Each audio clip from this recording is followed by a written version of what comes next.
This was in Mangalore, and she had come from Mysore with a few volunteers from Mysore. So in the morning when we went for the games, there were a few new people, and there was this one person who was everywhere, who was doing all these long frisbee throws with Sadhguru, who was in the ball game everywhere, who was pointedly bent upon getting Sadhguru out. Until then, nobody knew who she was. At the end of the program, Sadhguru introduced her to all of us as a Isha teacher. And that's the time she was working in a bank. She was so aligned to Sadhguru and always being around him. I remember how she shared about her marriage. When I asked Vijji, how did it all happen? She said that when she met Sadhguru, in that very first meet, we knew each other. That's it, and that's marriage for me.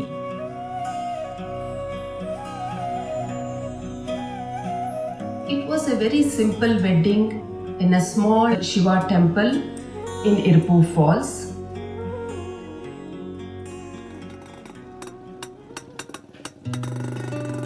At that time, Sadhguru was, he was developing a farm. And everything that happened in the farm, she would know, she would be there whenever she could.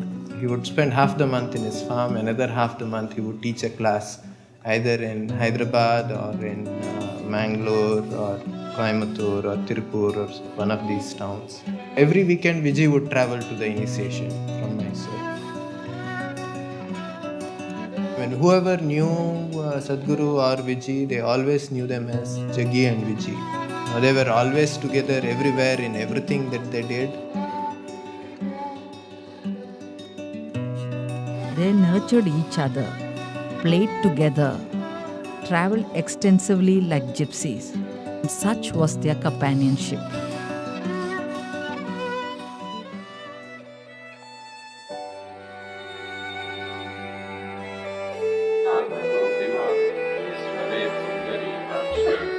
She did yoga only because it means something to me. She didn't do yoga for her health, she didn't do yoga for her well-being, she didn't care about her well-being. She did yoga only because it means something to me. I'm talking about it, so she was doing it. Any number of times she openly spoke about it to people. She wanted to do something that means something to me. For Vijji, who is my wife, but most of the time she more existed as my child than my wife because she was like that. But still we had a very engaging and engrossed kind of relationship all the time. She was like my shadow all the time, 12 years, she just was everywhere that I was. She organizes the yoga program, she goes around, works throughout the day, she does everything.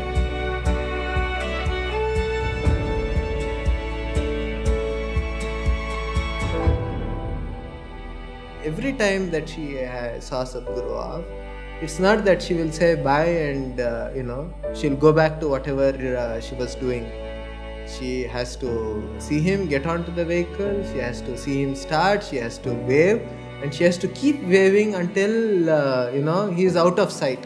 Even after 10-12 years after marriage, every day, almost every day this situation is happening.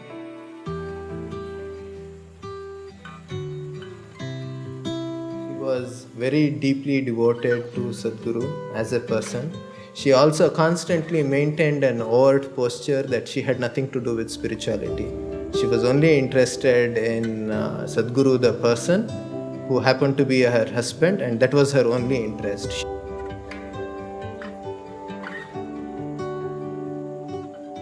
but I mean, one can't exist around Sadhguru unless, in one way or the other, one is deeply committed to one's own spiritual growth. Even though she said that she's not on the spiritual path, it's not for her and all that, I think constantly, right from the beginning, she couldn't help but to make progress on this path.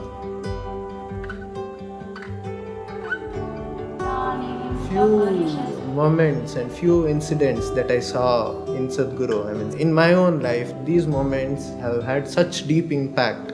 This must have happened with Vijji continuously in so many ways, which obviously had big impact.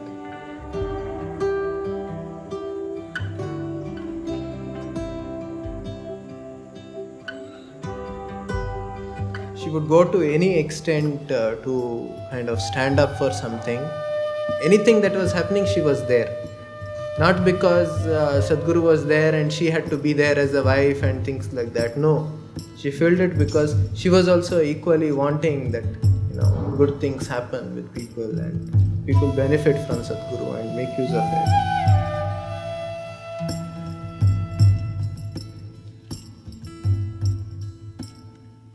அது எவ்வளோ நாள் கழிச்சு வந்தாலும் அவ்வளோ ஞாபகம் வச்சு கேட்பாங்க. நீங்கள் வந்து பார்க்கலாம், அவர் வந்து பார்த்தார்ல, நீங்கள் ஏன் வரல அப்படிம்பாங்க. எல்லாருக்கிட்டையும் இவங்கக்கிட்ட பழகணும், இவங்கக்கிட்ட பழகக்கூடாது அப்படி கிடையாது. ரொம்ப உரிமையோட இவ்வளோ அன்பாக இருப்பாங்க.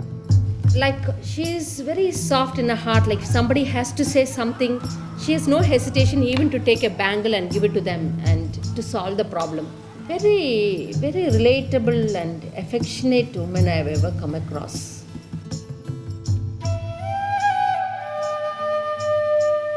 Just like 3 days, 2 days before I had to go to school, I'd be like, Amma, I need to do homework, I need to do homework. The last 3 days, I'd be writing with my right hand, she'd be writing something else with her left hand just to make it seem like it was my work.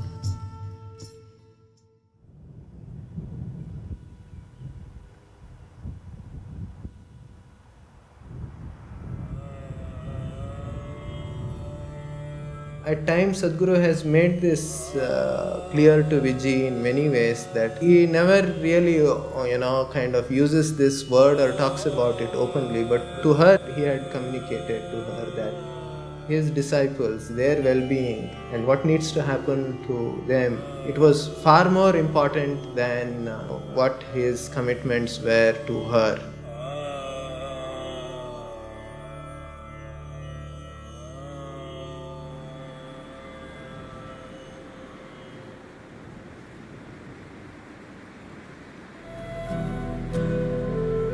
Swami Nirmalananda was somebody I knew for a long time. I have met him almost 20 years ago or more, in a very strange kind of atmosphere, and ever since then, we've been little dallying with each other. 96 sometime early, we went to BR Hills, me and Vijji went there once. Radhe also was there at that time. We were talking to him and he said, next year, January, when the Uttarayana comes, I want to leave. I asked him why. He said, I've lived as a yogi, but I don't want to live as a rogi. I want to die as a yogi. He was asking me, I really not clear about how to live. He had built a small samadhi for himself. Will it work? What will happen? This and that. That's the first time I opened up to a completely different thing, and I spoke to him certain details about what is it that stops a person from leaving, what is it that makes a person leave. Vijji was there, she was listening to all this and she burst out into tears and she cried and cried and cried. So I just ignored her and continued to speak to him. Then he was also weeping off and on and asking me questions and we went into great detail of many things which usually I've never spoken anywhere. We came down after meeting Nirmalananda, we just came, and just after that place, I parked and I knew she was in some kind of mood. I just stood on the road and it's an incredible view. So I just was standing on the road, Radhe was also playing around there. And she came and fell at my feet and said, I also want to do what he's doing. I was just trying to joke and try to sort of dismiss the whole thing. She was crying and she was saying, I want to go like him. I said, okay, are you willing to do the sadhana? You do it, let's see. I never thought she'll have the perseverance to stick on to it like forever. So I told her a few things, that you do these things, let me see how seriously you do. If things come up to that stage, we will see. From that day, she just went like, she was another person altogether. Suddenly, the last 8-9 months, she became all focused and like that. Because the way she was going, I saw she's going so intensely. And after 2-3 months, she even started talking confidently that she's going to leave in another… Then I tried to slow her down a little bit. And I said, what's the point now? All these 12 years of marriage, we were only traveling. Only now, just then, we just had a place to live. She could call her own and cook and do things, which meant a lot to her, I knew. So I said, what is the hurry? And the girl is just 7 years old. I said, things are working out well for you also, why now? So she said, right now my inside is feeling absolutely beautiful and outside everybody is wonderful to me. This is the time I want to leave. I don't know how long I'll be able to maintain this. All my life I've been confused, feels everything. Right now I'm in a space where I want to be. I want to live like this. So many times in my own ways I tried to slow her down a little bit. The next December came, 96 December. Then we knew Nirmalananda will leave. From there we went on Karma Yatra.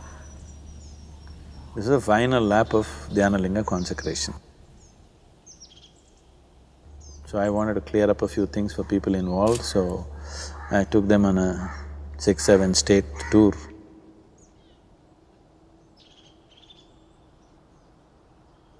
I have nothing much to say. This 12 days trip is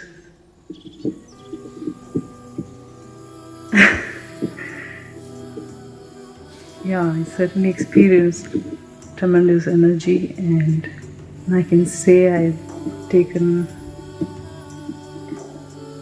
1 or 2 steps towards my growth. And certainly it does help me to be a little more mature person, and I consider myself very lucky to… I only hope that I carry and be of some useful to everyone.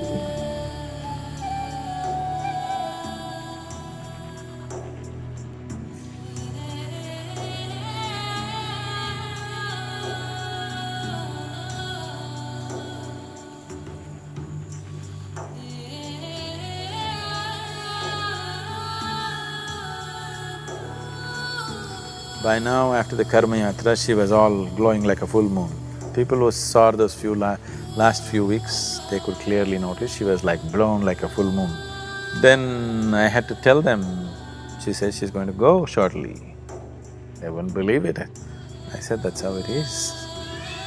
December Paurnami onwards, she started serving the people. 3 Paurnami, she wanted to cook and serve and she wants to leave. Then on 21st, we dropped Radhe at school. And that's when she was talking to Radhe already that I won't be there after some time. The girl was just about fine, she didn't take that, and we came back 21st evening from Ooty. 23rd evening is when she left.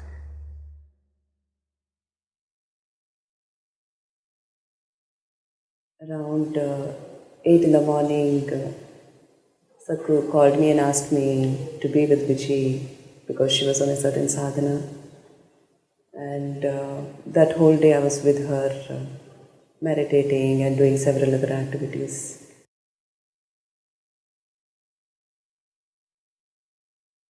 Shambho, Shambho, Shambho, finished. It was… Just before that she went out, about 6:11, 6:12, that's the time. About 6 o'clock, she went out, she wanted a rose flower. So she asked one of the brahmacharis to get a rose flower. They ran to the Vanaprastha ashram, got the rose flower and came. She held the rose flower in her hand, Shambho, Shambho, Shambho. Just 7-8 minutes, it was over.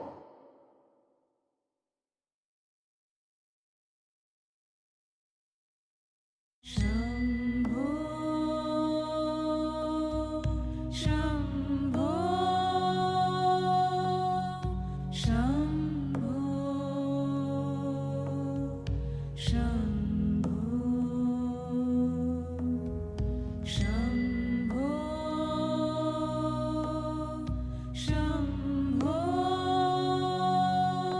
was only after 3 days while sitting for a meditation, it really struck me that she had known this coming. It's like her Mahasamadhi is just a promise to me. So if you really, that's what you want, it's a possibility. Like if you're so intensely seeking something as an ultimate, you can attain it. But definitely Vijji's Mahasamadhi was a tremendous blow to my logical way of looking at life. அது மாதிரி யாருமே பார்க்கல அவங்க. But within அவ்வளோ தீர்வாக இருந்திருக்காங்க, தீவிரமாக இருந்திருக்காங்க. The Mahasamadhi, of course, proves something like that. What was not visible, what was not overtly visible to people's eyes, it's almost like something else worked on. Constantly something else was working with her and all the time.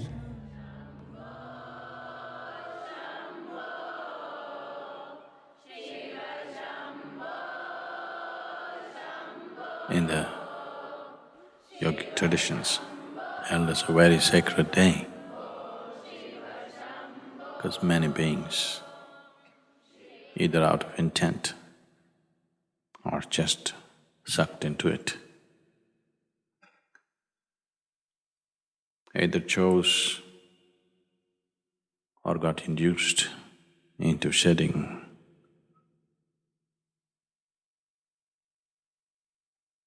their physical bodies on this day consciously. So many have done this in this tradition. Even here at Isha, we witnessed a great event for Vijji, who had neither any sadhana behind her, nor did she have any great knowledge. With the simplicity of her emotion and the intensity of her focus towards what she wanted, this happened too effortlessly. The effortlessness which even accomplished yogis would go through a little bit of struggle to do such things. It happened too effortlessly. There are many ways to attain. Through pure energy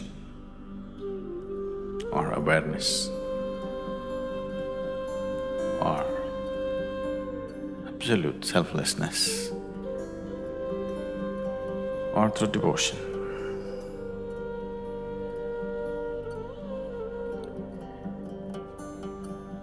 Devotion I put last, but it's the quickest way.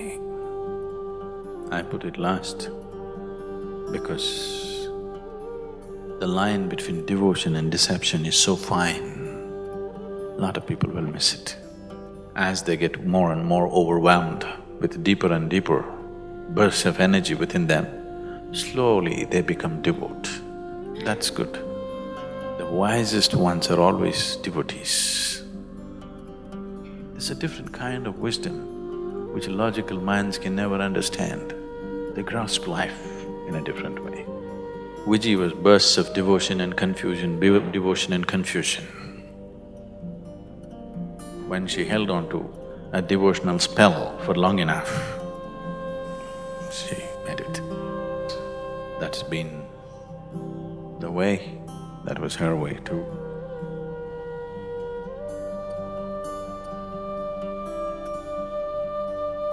So 3 things that she would have been very happy and proud to see was the glorious way in which the Analinga consecration happened in spite of her absence at that time, and